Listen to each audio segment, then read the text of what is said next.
Hello guys, welcome RJ the fighter. আর আমি তোমাদের সাথে Ranjan. Welcome one more new moto blog. বন্ধুরা, আজ আমি যাচ্ছি মালদা থেকে গাজল, একটা লং রাইড, 26 কিলোমিটার রাস্তা। তো চলো গল্প করতে করতে এবং সুন্দর দৃশ্য দেখাতেই আমি আজকে যাব গাজল। আজকে কোনো ডেস্টিনি সিলেক্ট করে নিই, মানে কোনো একটা নির্দিষ্ট প্লেসে গিয়ে প্লেসটাকে দেখানোর নেই। আজকে জাস্ট রাস্তার ভিউ দেখাবো তোমাদের সাথে এবং রাস্তার রাইডিংটা শেয়ার করব। দেখো বাইপাসের ভিউটা জাস্ট অসম।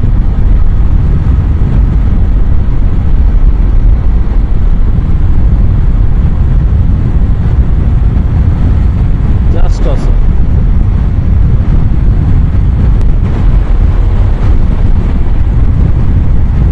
অসাধারণ, তাই না?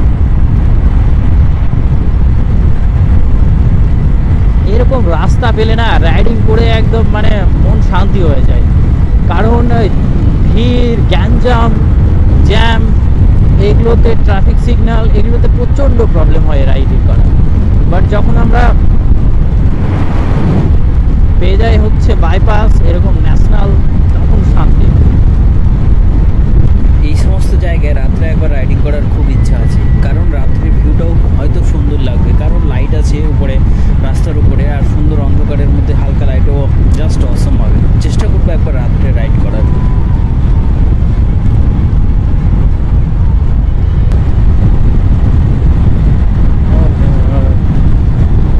একদম মেরে, ছাগলটাকে মেরে শেষ করে দিয়েছে একদম। ন্যাশনালে কেন ছাগল টাগল চলে আসে?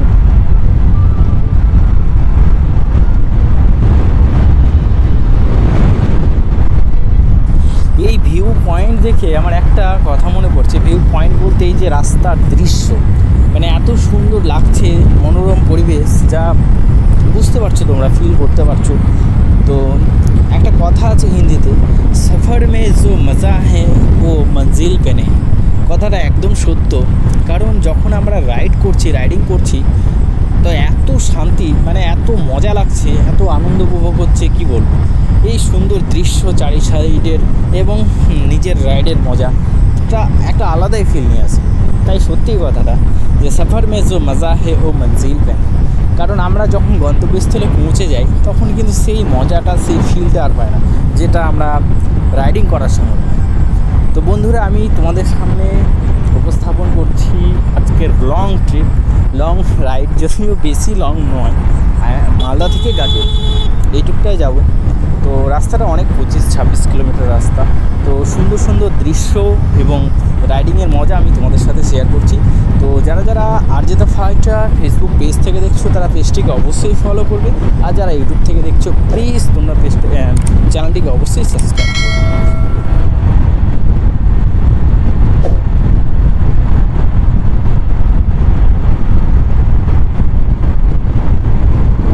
এই হচ্ছে সেই মালদা ট্রাফিক সিগন্যাল পয়েন্ট। চলো আমরা আস্তে আস্তে এগিয়ে যাই, কারণ এত গাড়ির পেছনে থাকলে হবে না, বাইক আছে যেহেতু, তাই সুন্দরভাবে আমরা এগিয়ে যাব সামনে এবং সিগন্যাল ছাড়লেই সবার আগে পৌঁছে যাবো। আমার না এটাই ভালো লাগে বাইকে, কারণ একদম যে পিছনে লাস্টে দাঁড়িয়ে থাকতে হবে তার সেরকম কোনো মানে নেই। দেখলাম, ছেড়ে দিলাম। তো এখন বিন্দাসলি আমরা পার হয়ে যাব সিগন্যালটা। তো এই সিগন্যালটা সত্যি খুব, মানে মালদার মধ্যে খুব, কী বলবো, অ্যাক্টিভ। তো এখানে উইদাউট পেপারস বা পেপারসে কোনো গন্ডগোল থাকলে সত্যিই এখানে মানে ধরা খেয়ে যাবা। তো অবশ্যই পেপারস একদম সঠিকভাবে নিয়ে তারপরেই কিন্তু এই জায়গাটা পার হবে। তো বন্ধুরা, আমি এখন চলে এসেছি নারায়ণপুর। আমরা তো বাইপাস দিয়ে যাচ্ছি, যার জন্য আমাকে মালদা টাউনে ঢুকতে হয়নি। তো এখন আমি নারায়ণপুরে চলে এসেছি এবং নারায়ণপুর থেকে ডিরেক্টলি চলে যাব গাজল। আর দেখতেই পাচ্ছ 34 নম্বর জাতীয় সড়কের সুন্দর ভিউ।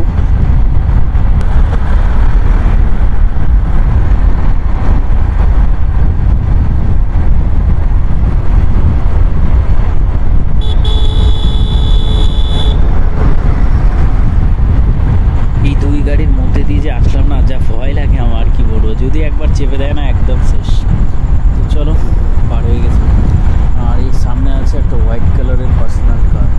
তো এই কারের সাথে একবার রেস করা যাক নাকি, দেখি চেষ্টা করে পারি কিনা। যদি আমার সুপার স্প্লেন্ডার আছে, সুপার স্প্লেন্ডার নিয়ে কারোর সাথে রেস করা কি বোকামি হবে না? তো যাই হোক, একবার চেষ্টা করাই যাক এবং দেখি কতটা কি হয়। চলো। ও বাবা, ও আবার জোরে টানছে। ওকে, ও তো 4 হুইলার আর আমার তো সুপার স্প্লেন্ডার 125 সিসি। যাই হোক, আমি একবার চেষ্টা করেই দেখি এই কারটাকে ওভারটেক করতে পারি।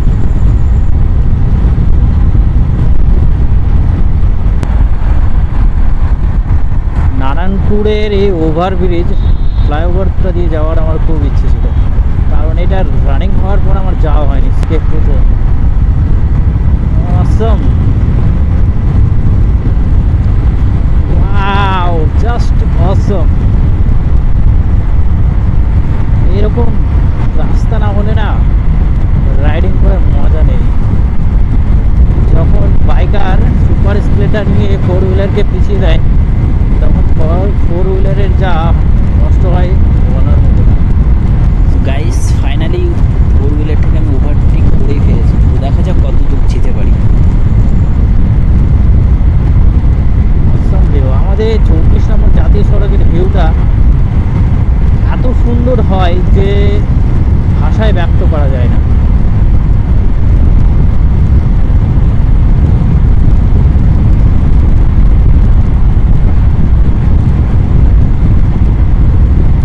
পুরো সবুজে সবুজ।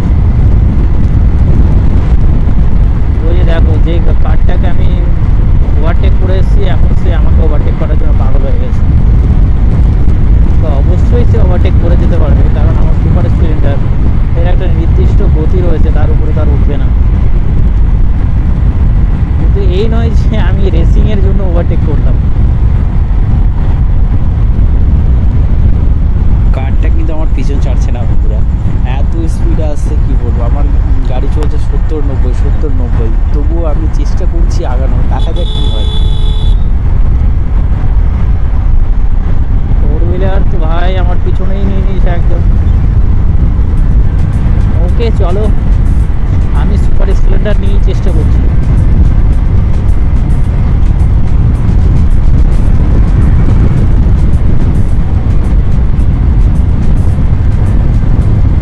জাস্ট ভিউটা দেখো।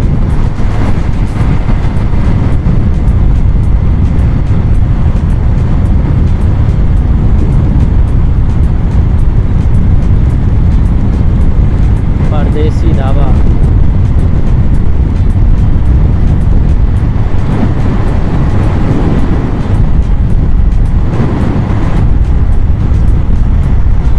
তোমাদেরকে আমি পিছনের ফুটেজটা দেখাতে পারছি না, কারণ আমার সামনে কোনো ক্যামেরা লাগানো নেই।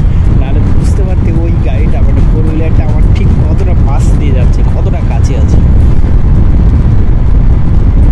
তো বন্ধুরা, রেসিং তো হচ্ছে, কিন্তু কি আর বলবো, মানে এত স্পিডে আসছে যে ভাবার বাইরে।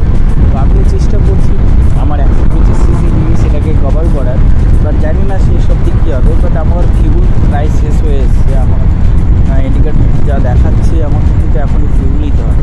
তো আমি এতক্ষণ কিন্তু গাড়িটাকে আগাতে দিইনি, এখনও এগিয়ে যায়নি সে গাড়ি, এখনও আমার পেছনেই আছে। তো আমাকে কিন্তু ফিউল নিতে হবে, তো সেই অনুযায়ী গাড়িটা এগিয়ে যাবে। চল, রিলায়েন্স উত্তর ভরিয়ে নিই।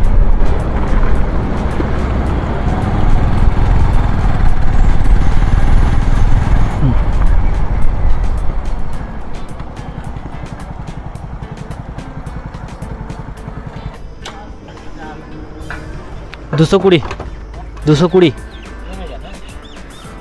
ওকে,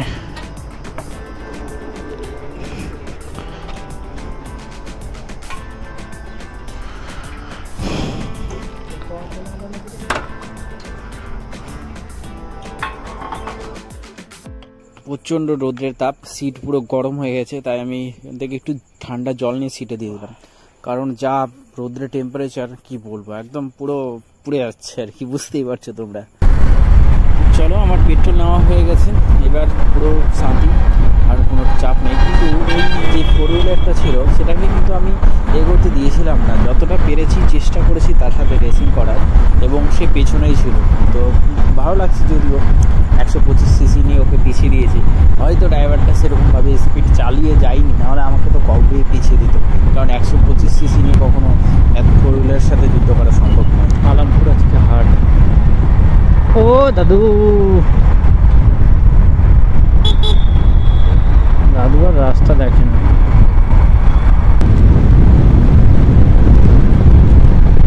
আজকে তো দেখছি ভাই পুরো রেসিং আর রেসিং চলছে। দেখো আমার পিছনে আছে হচ্ছে দুটো বুলেরো, আর সেই বুলেরো দুটো একদম পুরো স্পিডে চাইছে আমাকে পিছিয়ে দিতে। তো চেষ্টা করছি আমি আবারও এগিয়ে যাওয়ার, জানি না পারবো কতক্ষণ, কিন্তু চেষ্টা করছি। পুরো স্পিডে আসছে ভাই বুলেরো, আমি পুরো 100তে গাড়ি উঠে দিয়েছি। দেখা যাক কতক্ষণ নিয়ে যেতে পারি 100তে।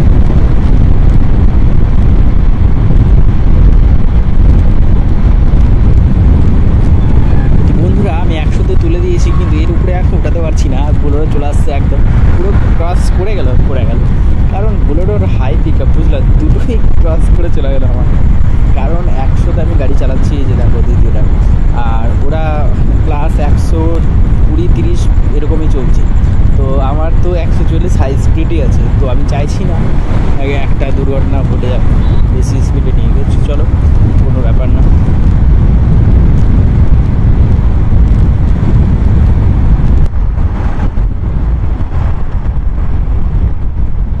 তো আমি ফাইনালি চলে এসেছি গাজল টোল প্লাজা। আর ওই যে দেখো বুলেরো দুটো এখানে আটকা পড়ে গেছে, কারণ ওদেরকে তো ভাই টোল দিতে হবে, আর আমার তো কোনো টোল লাগবে না। তাই ফাইনালি এই দুটো বুলেরোকেও আমি পিছিয়ে দিলাম।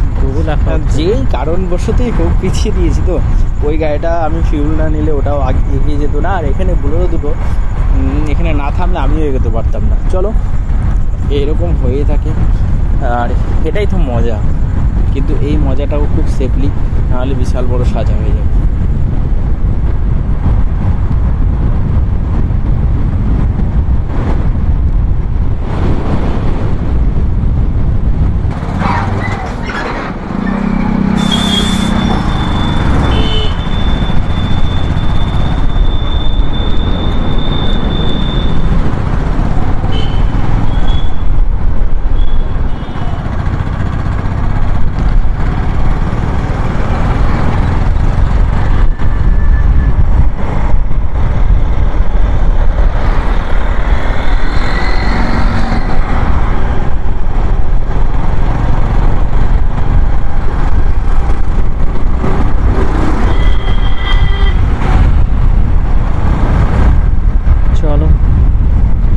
পৌঁছে গেলাম আমি গাজল।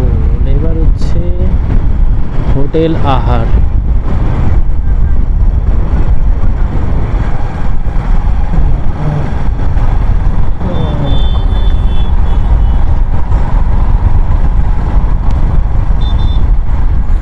বন্ধুরা আমি চলে এসেছি গাজল আহার হোটেল, আর এই হোটেলের খাবার আমার কাছে খুব বেস্ট লাগে।